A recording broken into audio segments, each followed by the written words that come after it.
ቼልሲያቸው ወጥቷል። እንደገና ደግሞ ቀይ ካርድ ከረጅም ጊዜ በኋላ ወደ ጨዋታ ተመልሶ የጨዋታው ማን ኦፍ ዘ ማች መሆን ችሏል። ኧረ በፈጣሪ ቀይ ካርድ ቆይኛን ምን ነው ከኛ ጋር ያለው ችግር? በቀይ ካርድ ምክንያት ስንት ትውስታ ነው ሻውን የቀሰቀሰብኝ እንዴ! ምንም ላናተርፍ ተከላከልን 1-0 መርተን። ከዛ ደግሞ ባለቀ ሰዓት 3 ደቂቃ ሲቀረው እኛ 3ኛው ደቂቃ ላይ አግብተን እንዳልመረን እነሱም 3 ደቂቃ ሲቀረው ጉድ ሰሩን። በቃ ምንም ማለት አንችልም። ባለቀ ሰዓት ነጥብ ይዘው ወጡ። እኛ እንደሆነ እንደተሸነፍን ነው የምንቆጥረው ይህን ጨዋታ።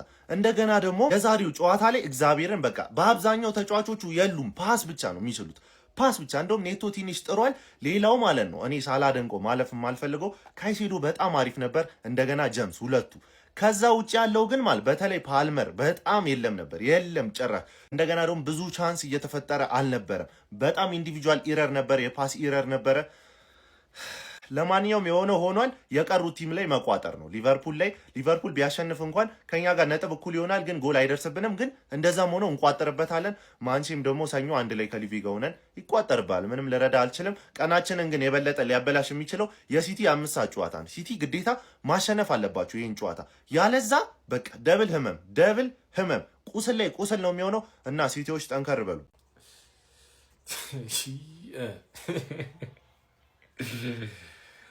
ማንም እየለጠለጠው የቆየ ቡድን እኛ ላይ መጥቶ ነጥብ ይዞ ይሄድ አይደለ? ፓልመር መጥፎ ቃላት እንድናገር እያረከኝ ነው። ምን አይነት የወረደ አቋም ነው ይህን ሰሞን እያሳየኝ ያለው እንዴ? ማንም እየመጣ ጥጉን የሚያስይዘው በርንሊን 2 ታርጌት ሞክረን እንወጣለን። አረ ያሳፍራል። አረ በጣም ነው የሚያሳፍረው። ፓልመር ስላልኩኝ ፓልመር ብቻ እንዳትሳደብ ጀማአው። እንደ ቡድን እኔ ምን ልበላችሁ? እንዴት ብዬ ላስረዳችሁ? የዛሬውን ጨዋታ ገባን፣ ሜዳ ላይ ኳስ እንዲህ ተነካኩ፣ ወጡ። ሌላ ምንም የተፈጠረ ታሪክ የለም ማለት ነው። አጋጣሚ ያገኙና እኛ ገባን፣ እነሱም አጋጣሚ ያገኙ አገቡ። አሁን እንደዚህ እየተጫወትን ነው ቶፕ 4 የምታስቡት ጀማው። አሁን በእንደዚህ አይነት ጨዋታ ነጥብ ያልሰበሰብን ከማን ጋር ነው ምን ሰበስበው? ውይ ኧረ በስመ አብ በጣም ነው የሚያበሳጨው።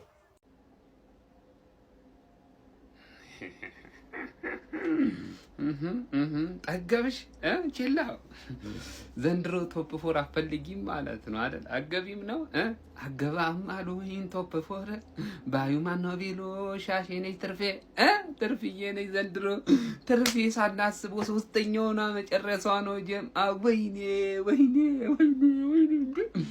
አንክማን ዘንድሮ ለቶፕ 4 እየተጫወተ አይደለም። በጣም ያሰጋል። አንተ ነቅነቀውታል ደግሞ ባለቀ ሰዓት ላይ በእናትኔማ ከምባክ ይሰሩበታል ብዬ አቻ ሲሆኑ ለነዛ መቋጠር ጀመርኩ። ለበርንሌ በማያከበኝ እኮ ነው ምን አከባኝ ምንም።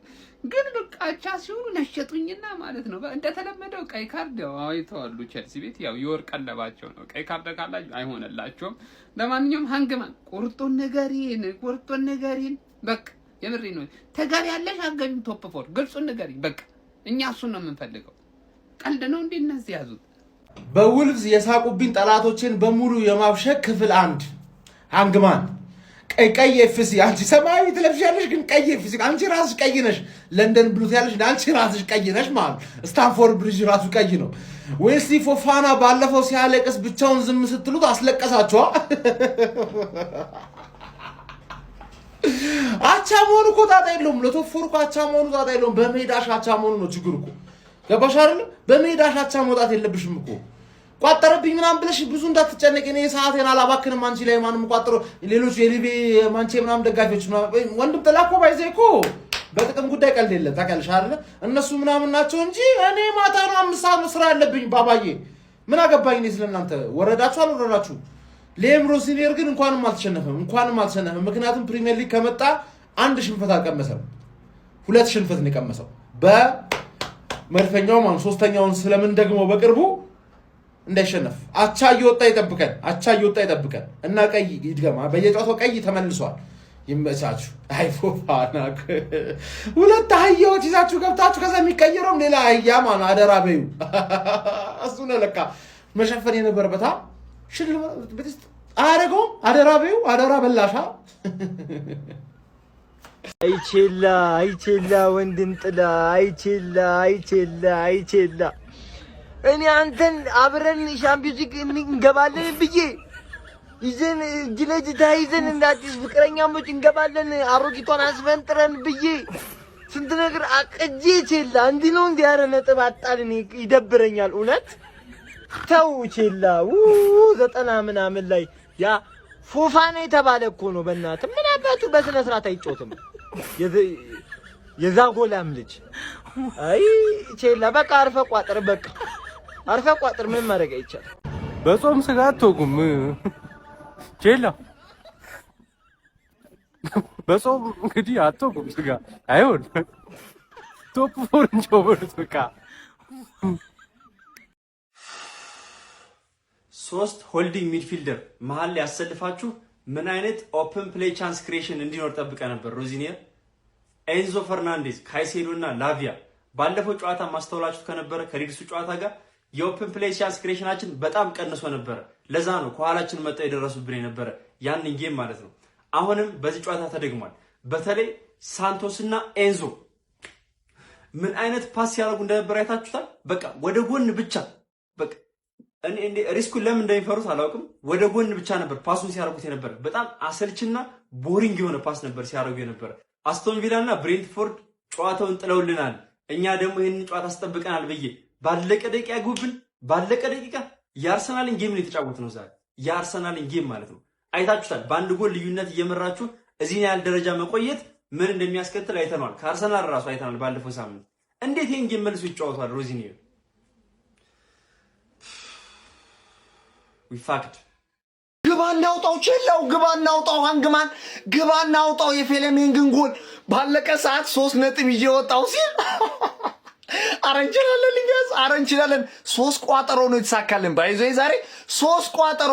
ብሬንትፎርድ አስባችሁታል? ዛሬ ቢያሸንፍ 7ኛ ደረጃ በአሁኑ ሰዓት ተቀምጠን ነበር። አረ ይመቸው ብራይተን፣ ውለታ አለብኝ። የቀድሞ ክለቤ ብራይተን ውለታ አለብኝ። በዛ ላይም እንግዲህ አስቶን ቪላ ወይኔ አንዷን ጎል ባያስቆጥሩ ማለት ነው ከምር ነው የምላችሁ 3 ነጥብ ነበር የሚያጡት ማለት ነው። ያው በአንድ አቻ ጨዋታው ተጠናቆ ለማን ነው ቼላው ገብተሻውጭው። ነገ ሊቪያንስ ድል ነው ነገ ይመቸ።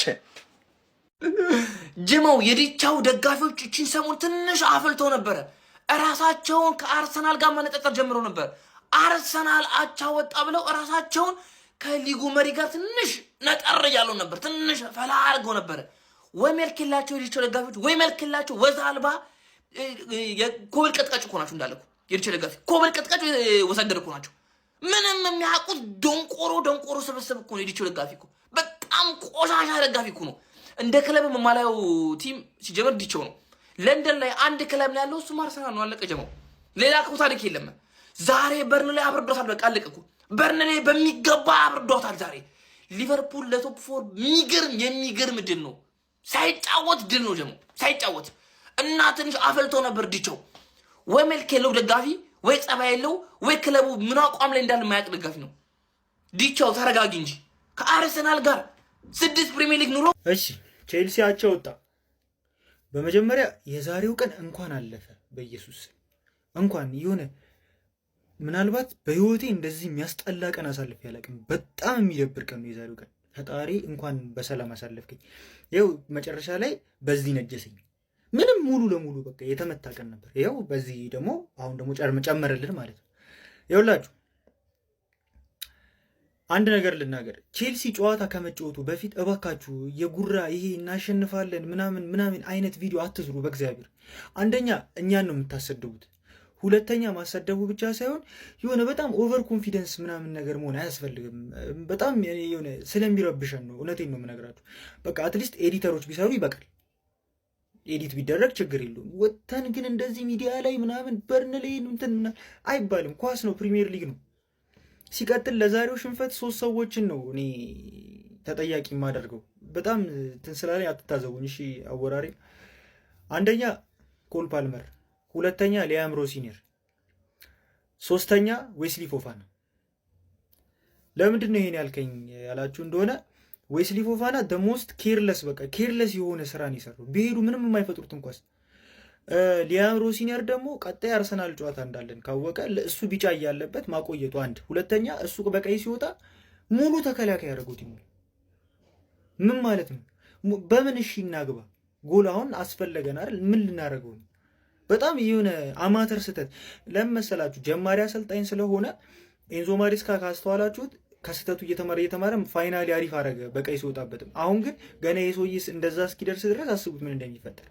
ሌላው ደግሞ ኮል ፓልመር ምንድነው ሲስት የነበረው? እኔ አሁን ኮል ፓልመርን መናገር አልፈልግም፣ ግን ሲስት የነበረው ኳስ ምንድነው? ሲያስጠላ፣ በእግዚአብሔር እውነት በጣም የሚያስጠላ ኳስ ነበር ሲስት የነበረው።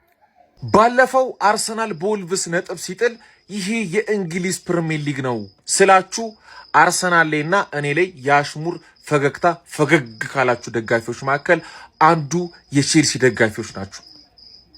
አያችሁት አይደል ውጤታችሁ? ይሄ የእንግሊዝ ፕሪሚየር ሊግ ነው። የእንግሊዝ ፕሪሚየር ሊጉ ረባሽ ተማሪ ደግሞ ቼልሲ ነው። ቀይ ካርድ ዛሬ ማለት ነው። ቶፕ 4 ላትገቡ ነው እንዴ? ቶፕ 4 ልትወጡ እኮ ነው። ከቶፕ 4 ሊወጣ ነው ቼልሲ። ቀጣይ ደግሞ የእንግሊዝ ፕሪሚየር ሊግ አይደለም የአውሮፓ ቁንጮን አስፈሪውን ደገነርስ ነው ቼልሲ የሚገጥመው። ቀጣይ ደግሞ ማንቸስተር ሲቲ። ነገሮች ለቼልሲ ከባድ ይመስላሉ። እሺ አቻውተናል። አዳሜ የምረግጥሽ ሰው መብዛቱ ዛሬ ማለት ነው። ጉስቶ በል ዴላፕ አንተ ነጭ ፈረስ፣ ቶሲን አንተ ግመል፣ ይቀጥላል ፓልመር አንተ ሊጥ ለንቋጣ። ዛሬ ጥርግ ነው ማድረግ እያዳሜ ማለት ነው። በርንሌ አይደለም አንድ ቀይ ወጥቶብን ማለት ነው 3 ተጫዋች ቢወጣብን በርንሌ ሊያገባብን አይችልም ነበር። በእናንተ ድንዝና ፈራችሁ። ጫን ብለህ መጫወት ነበረብህ እያዳሜ። አሰልጣኙ አንተ ገጣባ ሲጀመር እንትና ፎፋና ቢጫ እንዳለበት እያወቅ የሆነ ደቂቃ ያልታጫውተውና ማለት ነው ከረፍት መልስ ሳርም ማስገባት። ሳር ለምንድን ነው የመጣው? ሳር ከስትራስበርግ ለምንድን ነው የመጣው? ሊጫወት አይደል እንደ የመጣው? ቤንች ላይ ያሞቅ ነው የመጣው? የማንም ጠማዳ መቀለጃ እንድንሆን ነው። ዛሬ ምንም ተቀባይነት የለውም። ይሄ ጭራሽ ተቀባይነት የለውም። መድኃኒዓለምን ፓልመር ምንድን ነው የምትስተው ኳስ? አትረቡ፣ መድኃኒዓለምን አትረቡ። በቃ አትረቡ። ለ3 ደቂቃ 2 ደቂቃ መታገስ አቅታችሁ ዴላፕ መጨረሻ ላይ የሳትኮ ኳስ ደጉ ደበበ ይስተዋል። አንተ አያ ይሄ ጨዋታ እንደዚህ ማለቅ ነበረበት። ስለ እውነት ይሄ ጨዋታ እንደዚህ ማለቅ ነበረበት። እኔ ፓልመር የሚባል ሰውዬ ጨራሽ ሲቀየር ይበሳጫል። እኔ እኮ የሚገርመኝ ስንት ኳስ ነው ማግባት የሚችለውን ኳስ ወይ እሱ ያገባ ወይ ሌላ ተጫዋች እንዲያገባ አይፈቅድ። 4-0 5-0 እየመራን የሚመስለው ኳስ ይዞ ለውጭ ሲሞክር ምን ሲል ሲጃጃል 5-0 6-0 እየመራን ነው የሚመስለው። በፓልመር ምክንያት እኔ ምንም የፈለገ በሉኝ እኔ ጠልቼዋለሁ። እኔ ፓልመር የሚባል ሰውዬ ከጉዳት ከመጣ በኋላ የሚያሳየው አቋም በጣም አስቀያሚ፣ የመጨረሻ አስቀያሚ አቋም ነው። እግዚአብሔርን እያለመጠብን ነው። በቃ ዋጋ እያስከፈለን ነው እኛን። ስለ ፎፋና ምንም አልልም። በቃ ፎፋና ማድረግ የነበረበትን በቃ ቀይ ካርድ አገኘ። በቃ እኔ ቲሙ ሲጀመር ምን እያደረገ ነው? ሙሉ ቲሙ ደክሟል። ዱባይ ምን ሲያደርጉ ነው የከረሙት? ማን ነው ደህና ሲጫወት የነበረው? እኔ እኮ ግራ ገባኝ። ፍሌሚንግ የሚባለው የዛይበርን ላይ ተጫዋቾቻችንን ሊገላቸው ሲቀጠቅጥ ገና ከፊሽካ ከመነፋቱ ሲቀጠቅጠን አንድ ካርድ አይሰብም። ዳኛው ራሱ ለምን ማሊያ ለብሶ ለነሱ አይገባም? አረ በኢየሱስ ዴላፕ የሚባል ሰውዬ መቼ እንደሚጠቅመን እኔ አላውቅም። ለመቼ ነው የሚጠቅመን? ወይ እንደዛኛው ወይ ጁጁትሱ ምናምን ነው መሞከር ያለበት እንትና ዴላፕ። እኔ ቼላ ወንድም ጥላ ነጥብ ጥሏል። ባለቀ ሰዓት ተቆጥሮበት አስቶን ቪላም እንዲሁ ባለቀ ሰዓት አግብቶ ነጥብ ጥሏል ማለት ነውና የአርሰናል ደጋፊዎች ምንም አይነት ስጋት እንዳይገባችሁ ለማለት ነው የመጣሁት። ምንም የሚያስፈራ ነገር የለም። ቢያንስ ቶፕ 4 አታጡም። ቶፕ 4 ማንም የሚነካባችሁ የለም እና ፈታ በሉ ለማለት ነው የመጣሁት ማለት ነው። 3ኛ አታጡም ቢያንስ ገብቷችኋል። አሁን ድጋሚ ሚዜ ከምትባሉ እኛ ሚዜ እንላችሁ። እስኪ የሆነ ውለታ ነው አልላችሁና ምንድነው ቼላው ምንድነው በቃ አልቻላችሁ። ልነግራችሁ ፈልጌ አይደለም። ሁሌ ስለ ወያው አወራ ምናምን ስለሚገኝ ቼላው ይመችሽ፣ ለኔ ቦታ እየለቀቅሽ ይመችሽ፣ ጣጣ የለም። ነገር ግን አገባቢ ላሳምር ብዬ ነው። ስለ ወያለው ብቻ ነው ሁሌ የሚያወራው ምናምን እንዳይሉ ብዬ ነው። ዘንድሮ ፎከሳችን እሱን ያው ምናምን እንደምታውቀው ነው እንጂ አሪፍ ውጤት ነው ለሊቨርፑል አሪፍ ነው። ይሄ ሊቨርፑል አግራችኋለሁ እኮ ሊቨርፑል የቻምፒየንስ ሊግ ቦታ ማግኘቱን አይቀርም። በዚህም በዛም በባሌም በቦሌም ነው አክቹሊ በቦሌም ይሄው ባሌ እዚህ ጋር ጥሏል፣ ቦሌ ደግሞ እዛ ጋር ጥሏል። መርጠን ነው የምንገባው። ህፃን እያለ ታስታውሳላችሁ ስንጮት ኳስ መርጠን አይደል ወይ ቼላው ወይ ትርፌን ምናምን መርጠን ነው ቻምፒየንስ ሊግ የምንገባው። ቻምፒየንስ ሊግ ቦታው የኛ ነው። ቼላው ግን ይመችሽ፣ ብዙም አይደብረሽ ነው። ላይክ አልደበረኝም እኔ ላስደብርሽም አልፈልግም በነቆራ ምናምን ነገር። ያው ዘንድሮ አላማችን ሌላ ነው። አላማችን ሰራ አድርጎ ከሀገር መውጣት ነው። ይመቻችሁ። ይሄን 3 ነጥብ ማለት ነው ኮል ፓልመር ነው ያሳጣን። በቃ ቢያንስ ራሱ ማግባት ካልቻለ እንዴት ነው የሌላን ሰው እድል የሚዛጋው? በእናታችሁ እግዚአብሔርን ይሄንን ግን እኛ ማለት ነው ቻምፒየንስ ሊግ ዋንጫ እናነሳለን ነው እንጂ እርረና ያልኩት ይሄን 3 ነጥብ አሳጥቶናል። ፓልመር ምን ሆኖ ነው? በእግዚአብሔር ምን ሆኖ ነው? ቼልሲ እኮ ሙሉ ጨዋታውን ተቆጣጥሮ ሲጫወት ነበረ። ከቀዩ በኋላ ግን በስማም እግዚአብሔርን በጣም ነው የተናደድኩት። ምን ይባላል ያሁን ጋይስ? ምን ይባላል? ቼላው ምን አይነት ኮንፊደንስ ነው የምትሰጠው? ለበርንሌ ተስፋ ማስቆረጥ ነው ያለብህ በዚህ ሰዓት እኮ አንተ ተስፋ ማስቆረጥ ተስፋ። አስቶን ቪላስ ምን ሆነ ነው? ለሊድስ በየሳምንቱ አንዳንድ ነጥብ ለመደ። ሊድስ በየሳምንቱ አንዳንድ ነጥብ ለመደ። ከሌላ እየነካው ነው በቃ እየነካው። ዓለም ጥሎኝ እየሄደ ነው እንዴ! ጭራሽ ብሬንፎርድ በብራይተን ባለፈው እንዳላስጨነቀው የአንደኛውን ቲም አርሰናል በብራይተን 2-0 በቃ ዓለም ጥሎኝ ሄደ። ዓለም ጥሎኝ ሄደ። በቃ መጨረሻ እንደዚህ ሆኖ ቀረ። በቃ ሄዱ በቃ ብራይተን ምናምን። የተላመደውን ነገር መላቀቅ የሚከብደው ቡድን ቢኖር ቼልሲ ነው። የአራዳ ልጆች ማለት ነው። ምንም ጥያቄ በሌለው መልኩ ቀይ ካርድን መላቀቅ ከብዶታል። እኛ እኮ የማሬስካ ችግር ነው ብለን ነበር።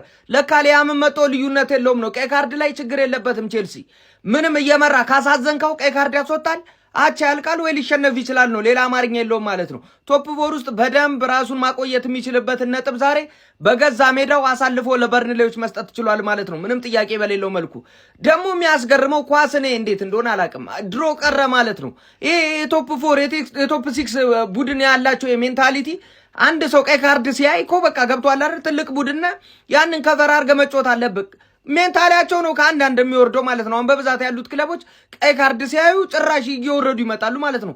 በርንሌም ያንን በአግባቡ ተጠቅሞ 1 ነጥብ ይዞ መውጣት ችሏል ማለት ነው። ፓልመር መጀመር ፈርስት ሃፍ ላይ ኳስ አባክኗል፣ ግን ምንም ማድረግ አይቻልም ማለት ነው። አባክኗል ተብሎ እንግዲህ ነጥቡን በሱ ላይ እንትን አትልም። ነገር ግን እኔ እንጃ በዚህ በቀይ ካርድ ዙሪያ እኔ ምን አይነት አዲስ ነገር እንዴት መስራት እንዳልቻሉ አልገባኝም። ሀሳብ አስተያየታችሁን ኮሜንት ላይ ያስቀምጡልኝ።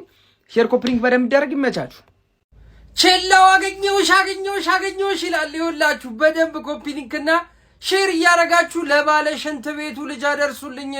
አባቴ ማሊያን አውልቀ ሽንት ቤትህን ወልውልበት። ቼላው አቻ ትወጫለሽ አንቺ ከበርንሌ። በስመ አብ ምን አይነት የለንደኑ አዋራጅ ክለብ ማለት ቼላው ማለት ነው። በደንብ ኮፒ ሊንክ አድርገ አድርስለት። እማይደርስ መስሎሻል? ደርሷል። አዳማ ላይ ማለት የምታውቁት ህገወጥ ደላላ ካለ ንገሩኝ። ወይኔ አምላኬ ወይኔ ምንድነው የምትለን? ሪያም ሮዝመሪ እስቲ ወንድ የሆናችሁ የሌላ ክለብ ደጋፊ መንገድ ላይ እንገናኝ።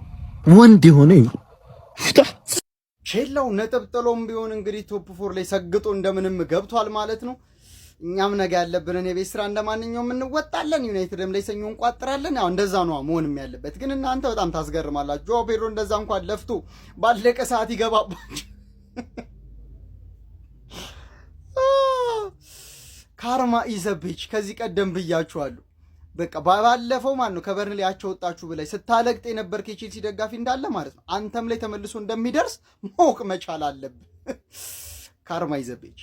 እሺ ወንድም ጥላይ አንድ ሄድም ስትንዘላዘል የምጥለውን ነጥብ እኛ ሰኞ እንጥላለን ብለን መሳቀቅ አለብን እንዴ? እንዴ ተከባበርን። እስካሁን ስትጥሉ ጣልን፣ ስንጥል ጣላችሁ አይደል? አሁን ከሊቨርፑል ጋር ደግሞ ተጫወቱ እስኪ። እንዴ በቃ እኛ እንሂድበት። አቦ አምዞሪ ቼላው ወንድም ጥላይ። የገናኑና የታላቁ ክለብ የማንቸስተር ዩናይትድ ደጋፊዎች በቃ ቻምፒየንስ ሊግ እንዳያሳስባችሁ ሃንግማን ተሰጥቷታል። በ93ኛው ደቂቃ ገብቶበት ማለት ነውና እንዳያሳስባችሁ በቃ ዘና ብለን ነው የምንገባው። ምን አይነት እብደት ነበር የተመለከትነው ጋይስ? ቼልሲ 19ኛ ደረጃ ላይ በሚገኘው በርንሌ ነጥብ ለመጣል ተገዷል። እንግዲህ በዚህ ጨዋታ ላይ ቼልሲዎች በጣም የተሻለ ፐርፎርማንስ ነበራቸው። በ27ኛ ሳምንት እንግሊዝ ፕሪሚየር ሊግ መርሃ ግብር በሜዳው ስታንፎርድ ብሪጅ በርንሌን የገጠመው የሊያም ሮሰኒየሩ ቼልሲ በልማደኛው ጃኦ ፔድሮ አማካኝነት ገና በጨዋታው ጅማሩ 4ኛው ደቂቃ ላይ ነበር ጎል አስቆጥሮ ቀዳሚ መሆን የቻሉት። ከዛ በኋላ የተሻለ ፐርፎርማንስ ነበራቸው። እነ ኮል ፓልመር አስቆጭ አጋጣሚዎችንም ሲያመክኑ የተመለከትንበት አጋጣሚ ነበረ። ሰከንድ ሃፍም የተሻለ የጨዋታ ቁጥጥር የነበረው ቡድን ቼልሲ ነበረ ማለት ይቻላል። ነገር ግን 72ኛው ደቂቃ ላይ ፎፋና በሰራው ጥፋት ምክንያት በሁለተኛ ቢጫ ካርድ በቀይ ካርድ ከሜዳ ይሰናበታል ማለት ነው። ታዲያ የሱ ጉድለትን በደንብ እንደጉዳቸው ታዝበን ነበረ። በርንሌዎችም ይበልጥ ጫን ብለው መጮት ጀምሮ ነበር የመጨረሻ 20 ደቂቃዎች ላይ ማለት ነው። ቼልሲዎች ግን ያንን ማኔጅ ማድረግ ችለው 90 ደቂቃዎች ካለፉ በኋላ በጭማሪ ደቂቃ 93ኛው ደቂቃ ላይ ዚያን ፍሌሚንግ እንግዲህ ከኮርና በተሻማች ኳስ ከዋርድ ፕራውዝ ያገኘውን ኳስ ወደ ጎልነት በመቀየር ቼልሲን 2 ነጥብ ማስጣል ችለዋል ማለት ነው። በሰዓት ቼልሲ 45 ነጥቦችን በመያዝ በጎል ክፍያ ከማንቸስተር ዩናይትድ ከፍ በማለት በተመሳሳይ ነጥብ አራተኛ ደረጃ ላይ መቀመጥ ችሏል ማለት ነው። ማንቸስተር ዩናይትድ ቀሪ ጨዋታ እንዳለው የሚታወቅ ነው። ለማንኛውም ቼልሲ ነጥቡን ያጣበት መንገድ በጣም አስቆጪ የሚባል ነው ማለት ይቻላል። ጆ ፔድሮ ግን ጎል አስቆጣሪነቱ እንደቀጠለ የተመለከተን እንገኛለን። የካይሴዶ ኳስ ፕሪያሲስቱ ማለት ነው በጣም አስደናቂ ነበር ሲያስቆጥረው ማለት ነው። ኳሱ ከቢውልድ አፕ ጀምሮ የመጣበት መንገድ በጣም ቀጥተኛ ነበሩ፣ ግን የሚያምር አይነት ጎል ነበር የተቆጠረው ማለት ይቻላል አካሄዱ ማለት ነው። ነገር ግን ውጤት ሊያስገኝላቸው አልቻለም ነበረ ማለት ነው። የመጨረሻ ደቂቃዎችም ማኔጅ ለማድረግ መቸገር ዋጋ አስከፍሏቸዋል ማለት ነው። ለማንኛውም እናንተ ስለዚህ ጨዋታ ምን ትላላችሁ? ሀሳባችሁን ኮሜንት ሴክሽን ላይ አካፍሉኝ። የፕላስ ምልክቱ መጫን እንዳትረሱ። ዩናይትዳውያን ይህ ሳምንት የኛው ነው። ከስር ያለው ቼላም ነጥብ ጥሏል፣ ከላይችንም ያለው ቪላ ነጥብ ጥለዋል። ስለዚህ ሁለቱም ማቻ ነው የወጡት። ቼልሲ በጎል ብቻ በልጦን 4ኛ ላይ ተቀምጧል። ሳንጫወት ቶፕ 4ችን በጣም ሴፍሊ ነው። ቪላ ላይ ራሱ መድረሳችን የማይቀር ነገር ነው። ነገ አርሰናል ይመጣሉ አይቀርም። ይሄ ሳምንት የኛ ነው። ሰኞ እናሸንፋለን። ፈታ ነው የምንለው። ያው ቼላው ሲያሸንፍ ችግራችን እናሸንፋለን፣ ሲጥል አብረን የምንጥለው ነገር አለ። ያንን ግን ሰኞ ይሰብሩታል ብዬ አስባለሁ። የቼላውን የምንከተለውን ነገር ሰኞ ይሰብሩታል እንጂ ከባድ ነው የምንለው። የፈላውን ውጪ ለማየት እያሰብኩ ነበር። በጊዜ ወደ ቤት ነው አባቴ ጊዜ ነው። ቼልሲ ከአዲስ አዳጊው በርንሌ ጋር ያደረጉት ጨዋታ 1-1 በሆነ ውጤት መጠናቀቅ ችሏል። ከዛ በተጨማሪም አስቶን ቪላና ሊድስ ያደረጉት ጨዋታም 1-1 መጠናቀቅ ችሏል። ቼልሲ በኩል ዌስሊ ፎፋና ቀይ ካርድ ተመልክቶ ነበረ። በዚህ ምክንያት የሚቀጥለው ሳምንት ቼልሲ ከክለባችን ጋር የሚያደርገው ጨዋታ የሚያመልጠው ይሆናል። ቼልሲ ባለፈው ከሊድስ ጋር ነጥብ ከተጋራ በኋላ በዛሬው ጨዋታ ላይ በርንሌን ያሸንፋል ተብሎ ተጠብቆ ነበር። ነገር ግን ባለቀ ደቂቃ በተቆጠረችባቸው ግብ ምክንያት ጨዋታው 1-1 መጠናቀቅ ችሏል። እንዲሁም ሶስተኛ ደረጃ ላይ የሚገኘው አስቶን ቪላ ከሊድስ ጋር ባደረጉት ጨዋታ ላይ ለረጅም ደቂቃ ሲመሩ ነበር። ነገር ግን ባለቀ ደቂቃ ታሚ አብርሃም ባስቆጠራት ግብ ምክንያት ጨዋታው 1-1 መጠናቀቅ ችሏል። ሌላኛው 12 ሰዓት ላይ የተደረገው ጨዋታ ብሬንትፎርድ እና ብራይተን ያደረጉት ጨዋታ ነበረ። ጨዋታውን በብሬንትፎርድ ሜዳ ነበረ። ብራይተንም ጨዋታውን 2-0 በሆነ ውጤት ማሸነፍ ችለዋል። እዚህም በኋላ 2 ሰዓት ተኩል ላይ ዌስትሃም ከቦርንማውዝ የሚያደርጉት ጨዋታ እንዲሁም ደግሞ ምሽት 5 ሰዓት ላይ ማንቸስተር ሲቲ ከኒውካስትል ጋር የሚያደርጉት ጨዋታ የሚጠበቅ ይሆናል። ቼላው ወንድም ጥላ ምንድን ነው ቀይ ካርድ 3 ነጥብ የሚያሰጥ ቢሆን ኖሮ ዘንድሮ የሊጉ መሪ እናንተ ነበራችሁ እኮ። በአዲሱ አሰልጣኝ ሊፈታ አልቻለም። እናንተ ነጥብ ስትጥሉ እኔ ተሳቀቅኩ። ልክ ቼልሲ ነጥብ ሲጥል ዩናይትድም ነጥብ ይጥላል። ሳምቶ ገብቶ ከዚህ በፊት አይታችኋል። በአዲስ አሰልጣኝ ሁለታችንም እኩል እያሸነፍን እናንተ አቻ ስትወጡ ደግሞ እኔም አቻ እየወጣው ነበረ። ወንድም ጥላ ናችሁ ብዬ ግን አበዛችሁት። በአሁኑ አልታገሳችሁም። ልክ የሆነ ሳምንት ከሼባው ጋር እንደዚህ ሲያምሽ ያመኛል ስጫወት የሆነ ሰዓት ደግሞ አምርሬ እንደራኳት በአሁኑ ደግሞ ሰኞ አሸንፌ እርቃችኋለሁ። ከዚህ በላይ ሲያምሽ ያመኛል አይሰራም። እንዴ ቀይ ካርድ ቢወጣባችሁ እንዴት ነው በሜዳችሁ በርንሌን የማታሸንፉት? ቀይ ካርድ ግዴታ ነው። እኛ የማናውቀው ቀይ ካርድ አመቱ ሲጠናቀቅ የሚሰጥ ስጦታ አለ፣ የሚያሸልም ሽልማት አለ ወይ? በቀይ ካርድ ዘንድሮ ስንት ቀይ ካርድ ነው ያያችሁት? ኧረ ተው። ግን እኔ እየፈራው ነው። ስትሸነፉ እንሸነፋለን፣ አቻ ስትወጡ አቻ እንወጣለን። በአሁኑ ግን አይሰራም። የግድ ነው እሄዳለሁ። ለዋንጫ ነዋ የምጫወተው። ዋንጫውን ራሴ ነኝ የማድነው። ዘንድሮ በሲቲ እምነት የለኝም። ዛሬ ከጣለ ደግሞ አምሬ ነው የምመጣው። ወያለው ግንቦት ላይ ዋንጫውን እኔ እቀበለዋለሁ።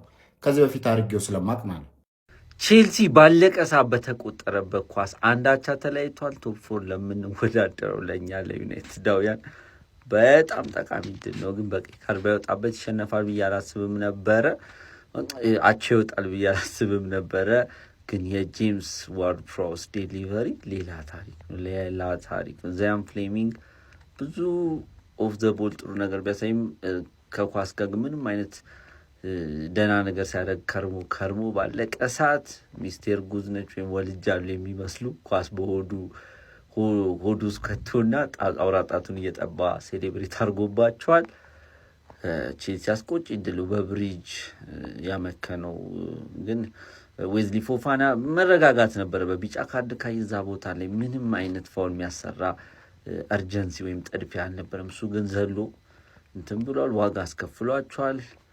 ማታ ሲቲን አብረን ያለን። ይመቻችሁ። ኮል ፓልመር ፈርስት ሃፍ ላይ ያቺን ኳስ ሲስታት ምናልባት 90 ደቂቃ አካባቢ ላይ ይሄኛውን ኳስ ልናስታውስ እንችላለን እያልኩ ነበር። ኳሱን ስንመለከት የነበረው አይ ቲንክ ያስታወስነው ይመስለኛል። የሊያም ቡድን በጣም ጥሩ የሚባል ቡድን ነበር። ሪጌን ፖሴሽን የሚያደርግበት ይሄ ካውንተር ፕሬሲንጉ ኳስ ከተቀማ በኋላ በጣም ጥሩ ነበረ። ብዙ የጎል እድሎችን ፈጥሯል፣ ግን አልተጠቀመበትም። እንደ ሊድሱ ጨዋታ አሁንም ወሳኝ የሚባለውን 2 ነጥብ ቼልሲዎች ጥለዋል። ይሄ ለዩናይትድ ደጋፊዎች፣ ለሊቨርፑል ደጋፊና ቶፕ 4 ላይ ለሚፎካከሩ በሙሉ ጥሩ ዜና ይመስለኛል። መቻችሁ። አርሰናል ነጥብ ሲጥል ጠብቆ ስለቀዘን የሚያወራው ልጅ በርንሌይ ያስቀዘነው አሉ።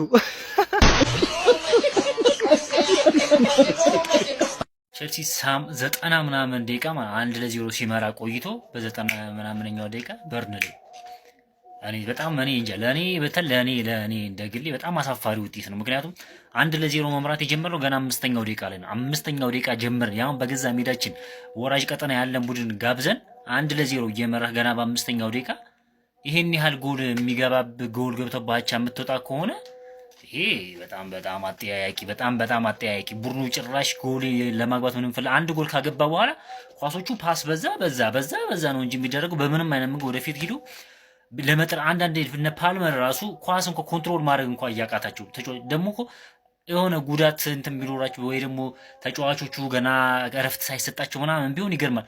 አንድ ሳምንት ሙሉ ያረፈ ቡድን እንደዚህ አይነት ቼልሲ መሆኑ በጣም የሚያሳፍር ውጤት ለኔ በጣም የሚያሳፍር ውጤት ነው። ለበርንሌይ መሆኑ ሌላ ከፍ ያለ ለቶፕ 4 የሚጫወት ቡድን ቢሆን ወይ ከደረጃው አጋማሽ በላይ ቢሆን ቡድኑ የሆነ ነገር እንኳን እንደው ኤክስፔክት ታደርግ ወራጅ ቀጠና ያለው 1-0 በገዛ ሜዳ እየመራው ግን አቻ የሚወጣ ከሆነ እኔ ቶፕ 4 ራሱ በጣም ትልቅ አሳሳቢ ነገር ደግሞ ቀጣይ የምንገጥማቸው ጨዋታዎች ደግሞ በጣም አዛዛ የሆኑ ጨዋታዎች ገና አርሰናል ይመጣል፣ እነ ሲቲ ይመጣሉ፣ እነ ማንቸስተር ትልልቆቹ ጨዋታዎች ከዚህ ከሚቀጥለው ሳምንት ከአርሰናል ጨዋታ ጀምሮ ነውና የሚመጡት በጣም የዛሬው ጨዋታ ነጥብ መጣላችሁ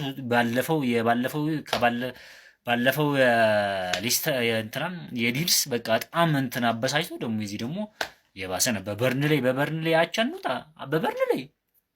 ለማንኛውም ቪዲዮን ኮፒ ሊንክ እና ሪፖስት ፈርስት ሃፍ የሰራሁትን ቪዲዮ ገብታችሁ ይዩ። በቃ ያስታውቅ ነበር እንዲህ አይነት ውጤት ይዘን እንደምንወጣ ያስታውቅ ነበር። ወራጅ ቀጠና ውስጥ ያሉት ቲሞች ነጥብ ያስጥለ ጥንቃቄ የሚፈልግ አይነት ጨዋታ ነበር እና ብቻ በቃ ውጤቱ በጣም ያናድዳል። ኧረ በስመ አብ።